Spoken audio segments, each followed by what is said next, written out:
അപ്പോൾ ഇന്ന് സിനിമക്ക് പോകാമെന്ന് വിചാരിച്ചിട്ട് ഞങ്ങൾ രണ്ടാളും കൂടെ സിനിമ തിയേറ്ററിലോട്ട് പോയി.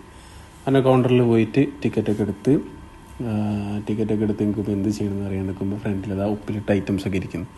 അങ്ങനെ ഉപ്പിലിട്ട ഐറ്റംസൊക്കെ രണ്ടാളും മേടിച്ചു കഴിച്ചു നിൽക്കുന്ന സമയത്തിന് നമ്മളെ സിനിമക്കുള്ള സമയമായി. അങ്ങനെ നേരെ തിയേറ്ററിൻ്റെ ഉള്ളിലോട്ട് കയറി. അപ്പോൾ പടത്തിൻ്റെ പേര് ഇതാ സ്ക്രീനിൽ എഴുതി കാണിക്കുന്നു, രേഖാചിത്രം. അത് കണ്ട് ഈ പടത്തിൽ ഏറ്റവും ഹൈലൈറ്റ് നമ്മൾ മമ്മൂക്കയുടെ എൻട്രി തന്നെയാണ്. ആ 369 വണ്ടിയും ആ ബെൻസ് കാറും മമ്മൂക്കയുടെ എൻട്രി, ഒയ്യോ അതായിരുന്നു തിയേറ്ററിലെ ഏറ്റവും കൂടുതൽ കൈയടി മേടിച്ചു കൊടുത്തൊരു സീൻ എന്ന് പറയുന്നത് ഈ പടത്തിൽ. അത് കണ്ട് പടമൊക്കെ കണ്ട് ഇങ്ങനെ ഇരുന്നുകൊണ്ടിരിക്കുമ്പോൾ രണ്ടാൾക്കും വിശന്നു. ഇപ്പോൾ തിയേറ്ററിൽ നിന്ന് ഇറങ്ങി നേരെ മത്താടിക്ക് വെച്ച് പിടിച്ച് അവിടെ പോയി തുർക്കിഷ് ഷവർമ കഴിച്ച്, നല്ല അടിപൊളി ഷവർമയാണ്, മട്ടൻ ഷവർമ. അങ്ങനെ രണ്ടാളും പാടെ കോർണിഷ് വഴി ഒരു റൈഡ്.